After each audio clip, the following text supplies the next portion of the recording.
एक काम करायला जाते आणि दुसरं वाढतं. गुड मॉर्निंग मैत्रिणींनो. तर हात कशाने पिवळे झाले चला तर सांगते. तर बघू शकता आपल्या गॅलरीतून छान असा सकाळ सकाळचा व्ह्यू दिसतो. आणि हा तुम्ही सडा पाहताय, त्या सड्यामुळे माझे कलर म्हणजे त्या सड्याच्या कलरमुळे माझ्या हाताचा रंग पिवळा झालेला आहे. तर बघू शकता छान अशी गॅलरी स्वच्छ करून घेतली. सकाळी सकाळी स्वच्छता घराची स्वच्छता झाली ना तर मनाला एक वेगळाच आनंद मिळतो. आणि वातावरण हे पहा कसलं भारी सुंदर झालेलं होतं. त्यानंतर रांगोळी काढून घेतली. तर आज आहे हरतालिका. तुम्हाला सर्वांना हरतालिकेच्या खूप साऱ्या शुभेच्छा.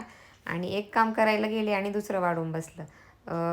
जोपर्यंत मी सडा टाकत होते तोपर्यंत मी गॅसवर दूध ठेवलं होतं आणि ते मी विसरून गेले. तर अशा प्रकारे दूध उतू गेलं आणि ते सर्व स्वच्छ केल्यानंतर अंघोळ करून रेडी झाले. तर बघू शकता तुम्ही.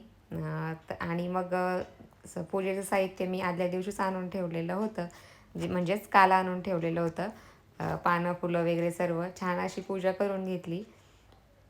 तर पाहू शकता छान अशी मी पूजेची मांडणी करून घेतली आहे.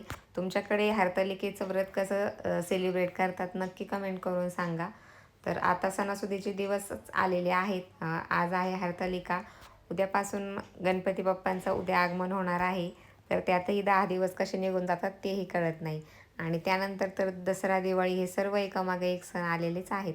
त्यानंतर पूजा केल्यानंतर मी छान काम आवरलं आणि मग जेवण करून घेतलं. तर असा होता आजचा दिवस. चला तर मग भेटूया पुढच्या व्हिडिओमध्ये. आत्तासाठी बाय.